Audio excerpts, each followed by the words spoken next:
Hello guys, welcome to my YouTube channel. Guys, आज लेकर आई हूँ भूगोल। और भूगोल का ये पहला चैप्टर है और कोशिश रहेगा कि हर दिन आपको एक क्लास जरूर प्रोवाइड किया करूँ, ठीक है। और आप भी लगे रहिए, लास्ट तक देखिए, बहुत ही बेसिकली मैं जानकारी दूंगी। तो स्टार्ट करते हैं। अंग्रेजी भाषा का शब्द जियोग्राफी दो शब्दों से मिलकर बना है। जियो जियो अर्थात पृथ्वी तथा ग्राफों का अर्थात वर्णन करना, ठीक है। जियो अर्थात पृथ्वी, ग्राफो अर्थात वर्णन करना। इस प्रकार जियोग्राफी का अर्थ है पृथ्वी का वर्णन, ठीक है। ये राइटर है, इनके अनुसार देखते हैं।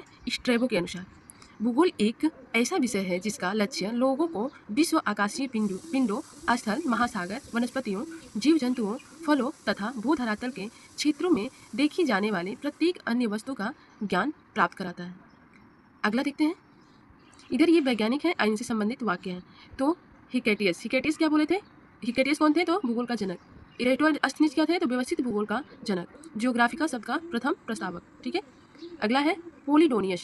ये कौन थे? तो भौतिक भूगोल के जनक। पोलिडोनियस कौन थे? तो भौतिक भूगोल का जनक। अगला है कार्ल ओशावर। ये कौन थे? तो सांस्कृतिक भूगोल का जनक। कार्ल ओशावर किसके जनक थे? तो सांस्कृतिक भूगोल का जनक। अगला है थिल्स एवं एनेक्जी मेंडर। ये कौन थे? तो गणितीय भूगोल के संस्थापक। अगला है मार्टिन वैहम। कौन थे? तो विश्व ग्लोब के निर्माता। स्ट्रेबो कौन थे? तो भौगोलिक विश्वकोश। फ्रेडरिक कौन थे? फ्रेडरिक रेडजेल, तो मानव भूगोल के पिता। अलेक्जेंडर वान हेम्बोल्ट कौन थे? तो वर्तमान भूगोल का जनक। आई होप गाइस आप सबको समझ में आ रहा होगा। आगे चलते हैं। अभी देखेंगे भूगोल की प्रमुख महत्वपूर्ण परिभाषाएं। तो कांट का देखेंगे परिभाषा पहले।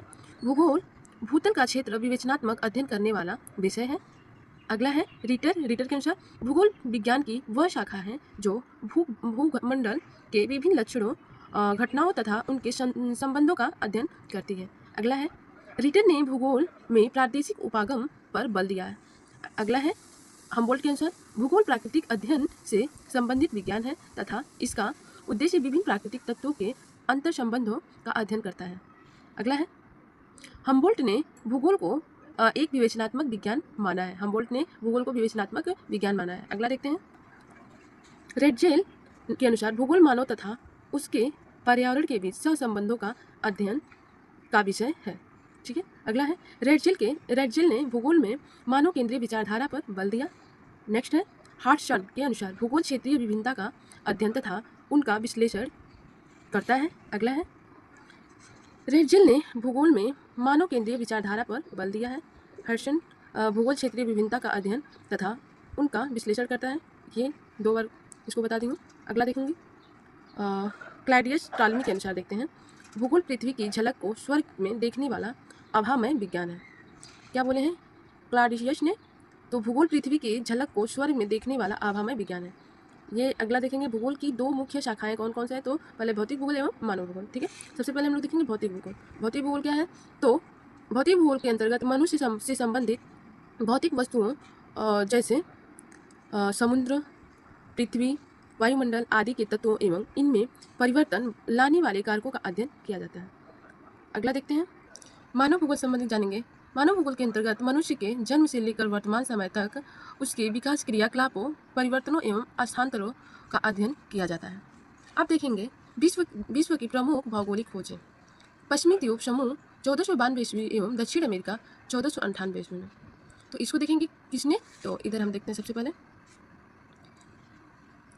क्रिस्टोफर कोलंबस पश्चिम द्वीप समूह 1492 ईस्वी एवं दक्षिण अमेरिका में 1498, ठीक है। पश्चिम द्वीप समूह 1492 और दक्षिण अमेरिका में 1498। ये कोलंबस की बात हो रही है, क्रिस्टोफर कोलंबस। जॉन केवेट ये न्यू फाउंडलैंड 1497 ईस्वी में। वास्को डी गामा पुर्तगाल के थे जो केप ऑफ गुड होप होकर भारत आगमन 1498 में। मैगलेन पुर्तगाल विश्व का भ्रमण एवं अटलांटिक के दक्षिण से प्रशांत महासागर की खोज 1519 में की थी। कौन? मैगलेन पुर्तगाल। अगला देखेंगे कॉपरनिकस पोलैंड के रहने वाले थे जो सौरमंडल की खोज की और 1540 ईस्वी में की, ठीक है। केपलर देखते हैं जर्मन के थे जो ग्रहों की गति नियम 1600 ईस्वी में की और उन्होंने 3 नियम किए, उनके माध्यम से 3 नियम था। कैप्टन कुक ने हवाई द्वीप समूह 1770 ईस्वी में खोजे। फर्डिनंद द लेपेज स्वेज नहर का निर्माण 1869 ईस्वी में किया। अगला देखते हैं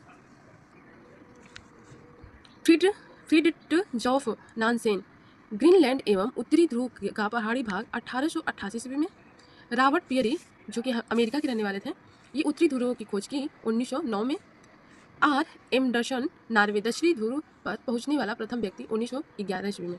ठीक है, और अगला है लिंडबर्ग, प्रथम शालो उड़ान पेरिस से न्यूयॉर्क तक 1927 ईस्वी में। ठीक है, आई होप गाइस ये आप सबको समझ में आया होगा, और बहुत ही इंपॉर्टेंट पॉइंट है। इससे संबंधित क्वेश्चन में 2 से 3 क्वेश्चन आने वाले हैं ज्योग्राफी के, तो इसको जरूर देखें। जितना ही मैं बताई हूँ इससे संबंधित, इसमें से ही कम 3-4 क्वेश्चन आपके बनने वाले हैं, तो इसको 1 से 2 बार देखिए। अब देखेंगे ब्रह्मांड। ब्रह्मांड क्या है और इससे संबंधित क्वेश्चन भी बनते हैं, इसको भी देखें। ब्रह्मांड की प्रकृति एवं उत्पत्ति से संबंधित विज्ञान कॉस्मोलॉजी कहलाता है। ठीक है, ब्रह्मांड की प्रकृति एवं उत्पत्ति से संबंधित विज्ञान को क्या कहते हैं, तो कॉस्मोलॉजी कहते हैं। पृथ्वी इस ब्रह्मांड का एक नग्न भाग है। प्रारंभ में ऐसा माना जाता था कि पृथ्वी ब्रह्मांड के केंद्र में स्थित है। इस सिद्धांत का प्रतिपादन 140 ईस्वी में टालमी ने किया था। 1543 ईस्वी में कोपरनिकस ने यह कहा कि सूर्य ब्रह्मांड का केंद्र है। कब कहा, तो 1543 ईस्वी में। किसने कहा, तो कोपरनिकस। क्या कहा, तो सूर्य ब्रह्मांड का केंद्र है। अगला है, परंतु केपलर ने यह बताया कि सूर्य सौरमंडल का केंद्र है। इनका क्या है, तो ये केपलर ने कहा कि सूर्य क्या है, तो सौरमंडल का केंद्र है। कोई ब्रह्मांड का बता रहा है, कोई सौरमंडल को बता रहे हैं, कोई मतलब। अगला देखते हैं, 1805 में हर्शल ने कहा सौरमंडल आकाशगंगा का एक भाग है। हर्शल ने कहा क्या, तो आकाशगंगा का एक भाग है। ठीक है, अगला देखेंगे, 1925 में हबल ने यह पाया कि ब्रह्मांड में लाखों की संख्या में आकाशगंगे पाई जाती हैं। अगला देखते हैं, एडविन पी हबल ने यह जानकारी दी कि दृश्य पथ में आने वाले ब्रह्मांड का व्यास 250 करोड़ प्रकाश वर्ष है। उत्पत्ति देखते हैं ब्रह्मांड की। ब्रह्मांड की उत्पत्ति से संबंधित सिद्धांतों में डॉपलर प्रभाव एवं रेड शिफ्ट प्रमुख है। अगला देखते हैं, बिग बैंग सिद्धांत देखते हैं क्या है। ब्रह्मांड की उत्पत्ति के संबंध में सर्वाधिक मान्य सिद्धांत है।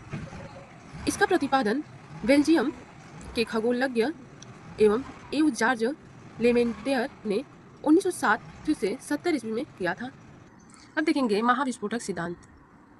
ब्रह्मांड की उत्पत्ति की व्याख्या करने वाला यह नवीनतम सिद्धांत है, जिसे फायरवर्क्सर थ्योरी के नाम से भी कहा जाता है। इस सिद्धांत के अनुसार लगभग 15 अरब वर्ष पूर्व कॉस्मिक पदार्थ एक अत्यधिक संपीड़ित पिंड के रूप में मौजूद थे तथा इस संपीड़ित पिंड का तापमान एवं दबाव काफी अधिक था।